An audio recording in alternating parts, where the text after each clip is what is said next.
Obulapuram mining కేసుకి సంబంధించి నిర్దోషిగా కోర్టు తేల్చడంతో సబితా ఇంద్రారెడ్డి రియాక్ట్ అవుతున్నారు. లైవ్లో చూద్దాం.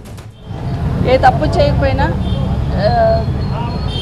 కేసులో వచ్చేసామని ఒక రకమైన బాధ ఆ రోజు ఈ కోర్టు మెట్లెక్కినప్పుడు, ఈరోజు న్యాయ వ్యవస్థ మీద సంపూర్ణమైన విశ్వాసంతో ఆ రోజు అదే చెప్పాను, ఈరోజు అదే చెప్తున్నాను. తప్పకుండా న్యాయ వ్యవస్థ ద్వారా న్యాయం జరుగుతుందని నమ్మాను. న్యాయం జరిగింది. కానీ 12.5 సంవత్సరాలు నేను పడ్డ అవమానాలు, 12.5 సంవత్సరాలు ఏ ఎన్నికలు వచ్చినా ప్రతిపక్షంలో ఉన్న వాళ్ళు అవినీతి పరురాలని, కేసులో ఉందని, జైలు పోతారని రకరకాల ప్రచారాలు చేసి మాట్లాడుతున్న సందర్భంలో ఎంతో బాధపడ్డాను. అట్లా ప్రచారం చేస్తూ ఉన్న నా నియోజకవర్గ ప్రజలు కానీ, నా జిల్లా ప్రజలు కానీ నా మీద సంపూర్ణంగా విశ్వాసాన్ని ఉంచారు.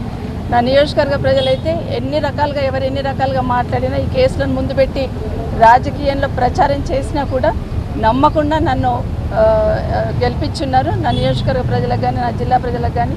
Welcome to Saptagiri NPS University. Admissions open for BE, BCA, MBA and MCA for the academic year 2025-26. Enroll now. ఈ 12.5 సంవత్సరాలు నాతో పాటు వెన్నంటుండి ధైర్యాన్ని ఇచ్చిన అందరికీ కూడా ప్రత్యేకంగా ధన్యవాదాలు తెలియజేస్తున్నాను. మరొకసారి భారతదేశంలో న్యాయ వ్యవస్థ న్యాయం జరుగుతుందని ఒక విశ్వాసం, నమ్మకాన్ని కలిగించున్నారు. Thank you so much. Thank you brothers. Thank you so much. మీరు కూడా సపోర్ట్ ఇస్తున్నారు.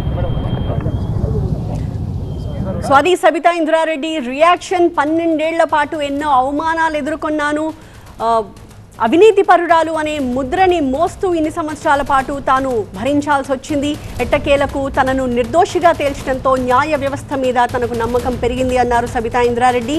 ఆ రోజు కూడా తాను అదే విషయం చెప్పాను, ఖచ్చితంగా న్యాయం గెలుస్తుందని తాను విశ్వసించాను, అదే జరిగింది అని చెప్పి సబితా ఇంద్రారెడ్డి కాస్త భావోద్వేగానికి గురైతూ మీడియాతో మాట్లాడారు.